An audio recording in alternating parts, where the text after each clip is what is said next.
recorded, it is made mahfuz. It is recorded and made mahfuz. There are two angels which sit on our shoulders, one on our right shoulder, one on our left shoulder, Kiramun Katibin, and they write everything down that you and I and mankind does, to the point that even, when you're in pain and you're like, ouch, ये जो हाय वाय हम करते हैं जब दर्द होती है, तकलीफ होती है, हत्ता कि उसको भी वो फरिश्ते महफूज करते हैं. They write even those sounds that we make in that time of pain or taqleef, whatever it may be. And all of this record will be presented to Allah Azza wa Jal on the Day of Judgment. That is why we should be careful when we use our tongues, and we should be careful in what we say. The taqwa of the tongue is the first stage in achieving the taqwa of Allah subhanahu wa ta'ala, in achieving the relationship with Allah, of the relationship of love and the relationship of fear. In a hadith mubarakah, the Prophet ﷺ said, "Man kana yu'minu billahi wa yu'minu akhirihi, fal yaqul khayran aw yasmut."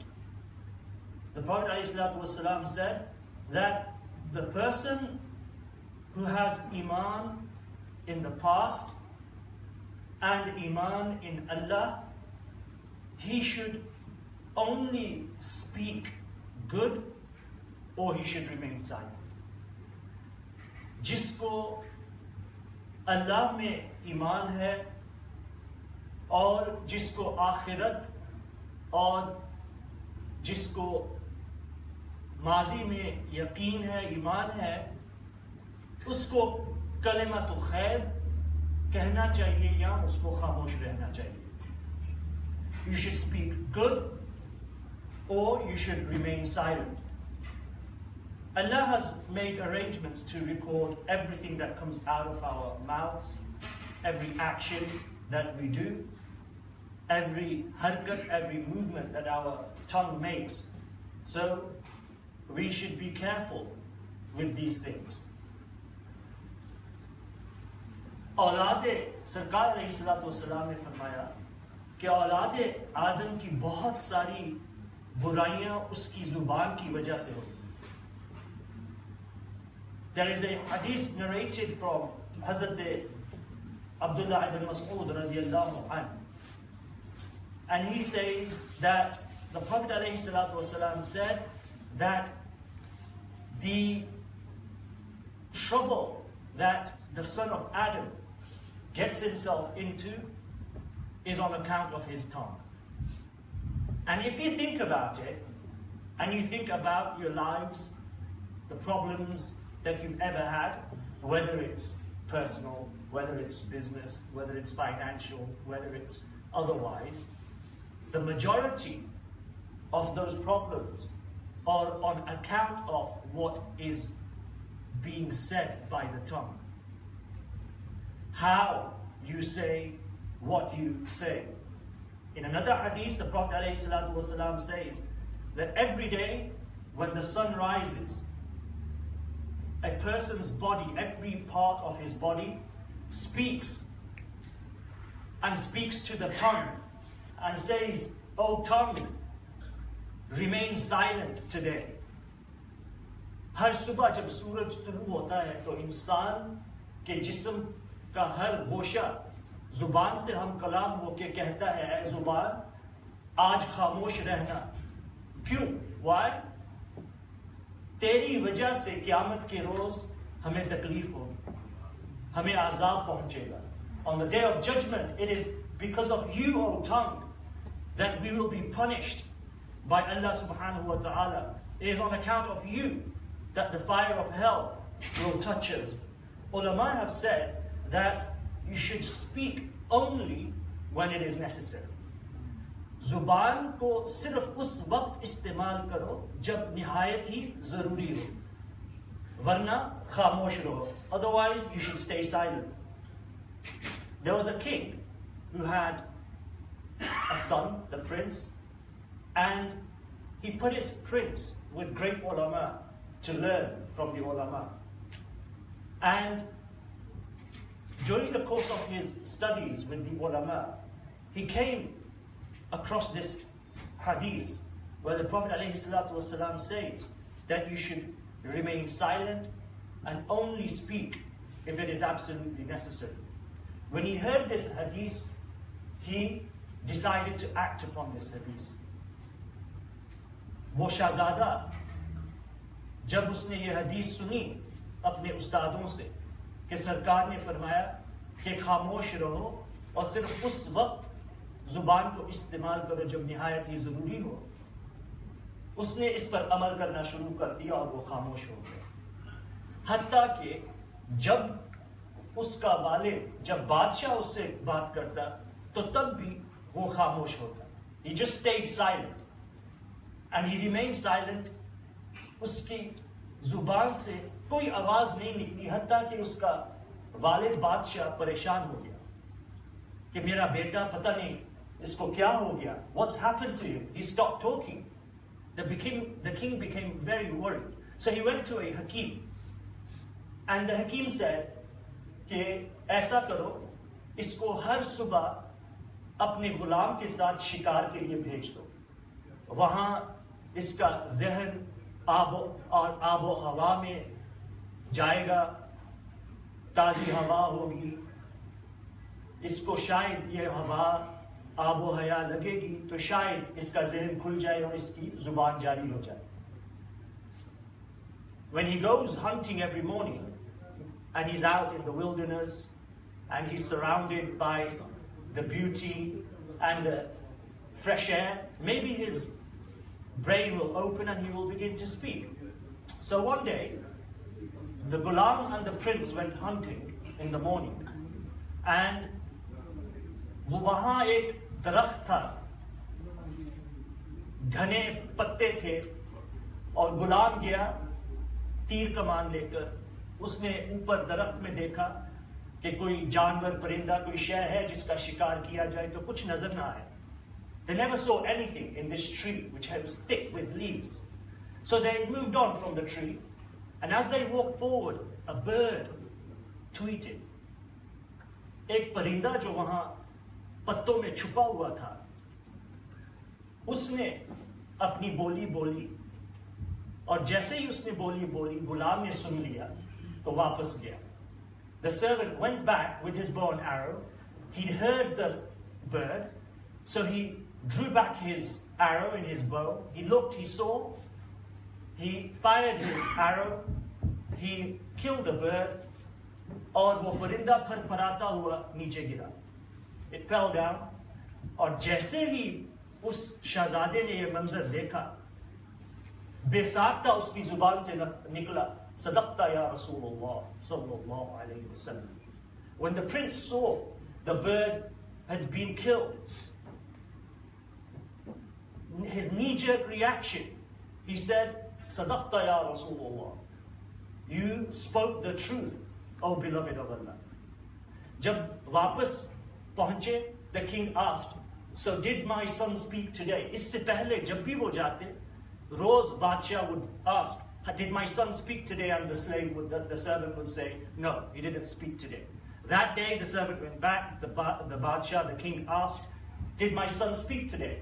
And the servant said, O king, yes, he spoke today. And this is what happened. He described Sara Manzar bayan kiya. To Badshah ko gussa aa gaya. He became angry. He said, this means that he was able to speak and he was deliberately not speaking. वो जानबूझ के बात नहीं कर रहा था. उसने जल्लाद को बुलाया और कहा, इसकी तबीयत जरा सेट करो. उसको उल्टा लिटाकर जल्लादों ने मारा. They whipped him, hung the prince upside down, and the king had him whipped. And as he was being whipped, again, बेसाख्ता उसकी जुबान से निकला, Sadaqta ya Rasulullah sallallahu alayhi wa sallam. Ya Rasulullah, you have spoken the truth. Why? Because until the bird did not speak, it remained alive. जब तक वो परिंदा नहीं बोला, उसकी जिंदगी सलामत थी. और जैसे ही उसने अपनी जुबान चलाई, वो जान से गई. और जब तक वो खामोश था, as long as the prince was silent, he was fine. और जैसे ही वो बोला, उसको मार पड़ गई. He was beaten as soon as he moved his tongue. We don't understand the connotations of the consequences when we use our tongues. And we must be very, very careful. And that's why we should, when we use our tongues, we should only speak khair. सिर्फ खैर बयान करना चाहिए, वरना खामोशी इख्तियार करनी चाहिए. The tongue causes us to be in great trouble. Shaykh Sadi alayhi rahmah says that when someone doesn't speak, he does not have any enemies and he does not have anyone who is jealous from him.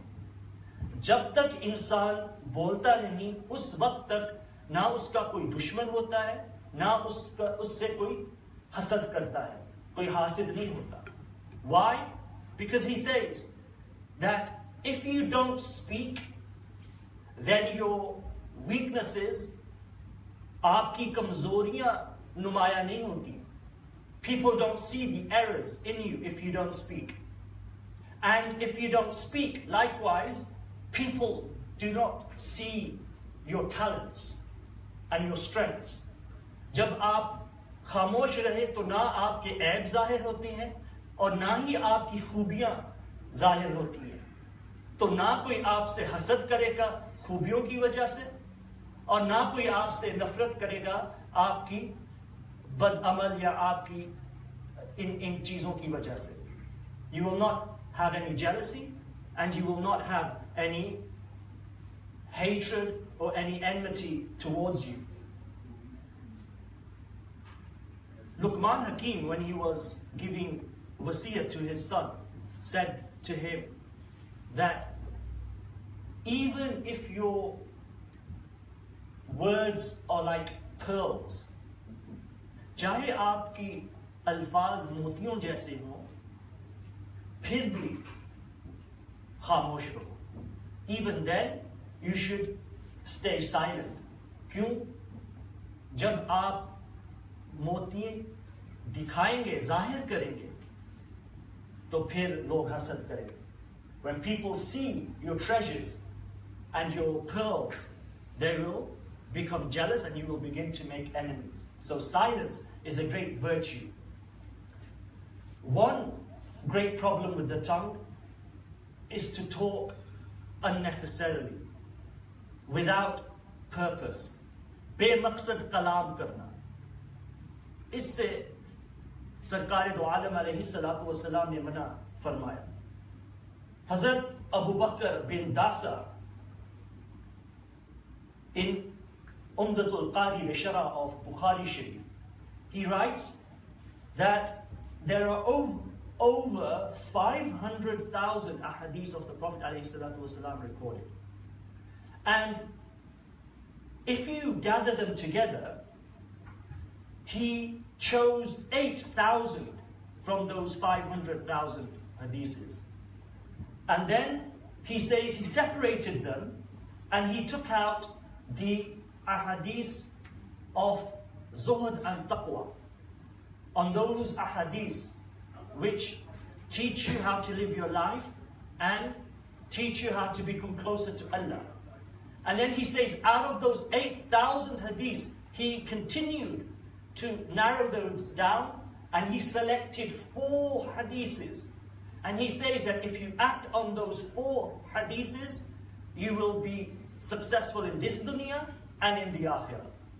And I'm not going to give you every one of those hadiths today, we don't have the time, but from amongst those hadiths, the Prophet ﷺ said, "Min husni Islam mar'i tarkuhu walayani." that a person's husn, इंसान का हुस्न ईमान ये है कि वो बेमकसद काम से दूर रहे. That a man, the beauty of his Islam is that he stays away from anything without purpose. Any action or any speech, कोई भी बेमकसद काम हो, इंसान उससे दूर रहे तो वो इस दुनिया में भी और आखिरत में फलाह पाएगा. And our tongues, again, बेमकसद Kalam, speech without purpose, we should stay away from. Hazrat Muhammad bin Ka'ab narrates that one day the Prophet ﷺ sat with the Sahaba and he said, "Oh my Sahaba, the companion, my friend who will walk through the door, he is a man of Jannah." अब कोई ये पूछे, या रसूल अल्लाह, आपको कैसे पता कि दरवाजे पे कौन आने वाला है? आपको कैसे पता था? How do you know who's coming through the door? How do you know he's a person of Jannah? लेकिन सहाबा का ईमान था. There was the iman of the Sahaba who was sat with the Prophet, that he knows who is going to come through the door. और सिर्फ ये नहीं कि वो जानते हैं कि वो कौन है, इस बात का इल्म, बल्कि इस बात का भी इल्म है कि उस इंसान की आकिबत क्या होगी. That what his fate in the hereafter will be. The man came and the Sahaba saw who he was. Abdullah bin Salam radiyallahu anhu. Sahaba ने पूछा, ए अब्दुल्ला, तुम्हारा कौन सा अमल है कि हजूर अलैहिस्सलातु वस्सलाम ने फरमाया कि तू इस दुनिया में तुम्हें जन्नत की बशारत दे दी. You have been given news of Jannah in this world. He says, I can't think of anything, but yes, there are two things that I have made a principle in my life. And he says that one is that my heart is clean from all hatred, from all jealousy. मेरा दिल हर बुग्ज, कीना, हर चीज से साफ है. मैं किसी के बारे में अपने दिल में कोई बात नहीं रखता.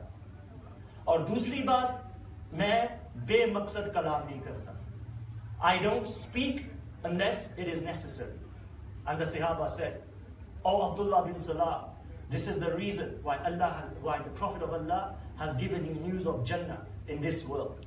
अगर हमें और आपको जन्नत चाहिए तो हमें इस हदीस पर अमल करना चाहिए. We should act upon this and we will see कि हमारी जिंदगियों के रंग कैसे बदलते हैं. The colors of our life will change drastically. There is no benefit from talking too much except speaking for 3 reasons. The Prophet ﷺ said, 3 मकासद के लिए इंसान को कलाम करना चाहिए. एक, सदका का हुक्म, the order to give sadaqah. The second is the हुक्म of doing good, नेक अमल का हुक्म देना. और तीसरा मकसद कलाम करने का इस्लाह, to guide somebody or to resolve a dispute between people. लोगों के दरमियान इख्तिलाफ दूर करना. सरकार अलैहिस्सलातु वस्सलाम ने फरमाया ये 3 मकासद हैं. These are the 3 purposes of speaking. And if there is any other purpose, then stay away from speaking. It was the ma'mul of the Sahaba that they would speak very little, except only for these 3 reasons. वो कलाम बहुत कलील गुफ्तगू फरमाते, लेकिन जब कलिमतुल खैर की बात आती तो कसीर गुफ्तगू फरमाते. Then they would talk a lot. Hasan al-Basri alayhi rahmah says that he who talks a lot lies a lot. जो इंसान कसीर गुफ्तगू करता है वो झूठ भी बहुत ज्यादा बोलता है. He lies a lot also. Hazrat Isa alayhi salatu wasalam says that he who lies a lot, वो इंसान जो झूठ कसरत से बोलता है, अल्लाह उसके चेहरे का नूर छीन लेता है. Allah takes away the nur, the brightness of his face. Look around us today. अगर हम इर्द गिर्द देखें तो हमें नजर आता है कि जो हमारा हाल है, हम आईने में देखें तो गौर व फिक्र करें अपने ऊपर, औरों को छोड़ें कि हमारा चेहरा कैसा है। खौफ आता है जब इंसान आईने में अपना चेहरा देखे। When you see your face in the mirror, it should send a shiver down your spine. The darkness that emanates from our faces, Allah is taking away that nur, the nur-e-imani, which should shine on our forehead. That nur, which was instilled in our hearts through Rasulullah sallallahu alayhi wasallam, is being tarnished on account of the way you and I use our tongues. There are many diseases of the tongue and many consequences, and I'll give you a few before we finish today. We should not dirty our tongues. We should not dirty our tongues. Why? इस जुबान से हम अल्लाह और उसके महबूब का जिक्र करते हैं, अल्लाह के नूर का जिक्र और मुस्तफा के नूर का जिक्र सिर्फ उस जुबान को हक है जो खुद पाक है. Only that tongue which is pure has the right to do the zikr of Allah, who is Subhan, and His beloved, who is pure. We should purify our tongues from this. फाहिश गुफ्तगू से दूर रहना चाहिए. ये हंसी मजाक, बेशक वो अपना दोस्त ही यार क्यों ना हो, वो अपनी अहलिया क्यों ना हो, even if it is your wife, you should stay away from talking rubbish. Even if it is your best friend, ये बाजारी कलाम, इससे दूर रहना चाहिए. इससे हमारे ईमान को बहुत नुकसान पहुंचता है. Our iman is distressed by this kalam, by this speech that we use with our friends and with our wives and our husbands. Stay away from the afats of the tongue, from the punishments of the tongue. सरकार अलैहिस्सलातु वस्सलाम ने फरमाया कि किसी पर लानत ना भेजो, किसी को गाली मत दो और किसी को जहन्नमी मत कहे. आज तो हमारा मामूल है, हर दूसरा बंदा मिलता है ये तो जहन्नमी है, अस्तगफिरुल्लाह, ये तो काफिर हो गया, हर कोई मुफ्ती बन गया. And especially now on Facebook, we have the Facebook muftis who are firing rockets of shirk and rockets of kufr at everybody. The Prophet ﷺ said, do not invoke the lanat of Allah upon anybody. Do not swear. The Prophet ﷺ said in a hadith, two things, sahih hadith, sahih hai, Muslim Sharif ki hadith और Bukhari Sharif की hadith, कि एक मोमिन को गाली मत दो, don't swear at a fellow mu'min, and that is a grave sin, वो गुनाह कबीरा है. And do not murder a fellow mu'min, और अपने मोमिन भाई को कभी कत्ल मत करना. बहुत कड़ी हदीस है. सरकार अलैहिस्सलातु वस्सलाम, गीबत, backbiting. What is backbiting? हम तो ये समझते हैं कि गीबत ये है कि किसी के अंदर ऐब ना हो ना, तो हम उसका जिक्र दूसरों को करें उसकी पीठ पीछे. इसको गीबत नहीं कहते. गीबत वो है जो इंसान के अंदर ऐब मौजूद है. हर इंसान में ऐब मौजूद है, ऐब मौजूद है, और फिर वो ऐब उस इंसान के पीठ पीछे औरों के साथ उसका जिक्र किया जाए. इसको गीबत कहते हैं. Where something wrong does exist in somebody, and then you talk about that to somebody else behind his back, that is ghibah. And the Prophet, there's a hadith of the Prophet ﷺ, after a ghazwa, after a war, there were two sahabi, and they felt hungry. भूखे थे और खड़े हम कलाम थे. They were talking to each other, और एक तीसरे सहाबी के बारे में बात कर रहे थे. That this third सहाबी, वो सोता बहुत है, he sleeps a lot. इतनी सी बात कही और वो कुछ खाने को निकल पड़े ढूंढने के लिए.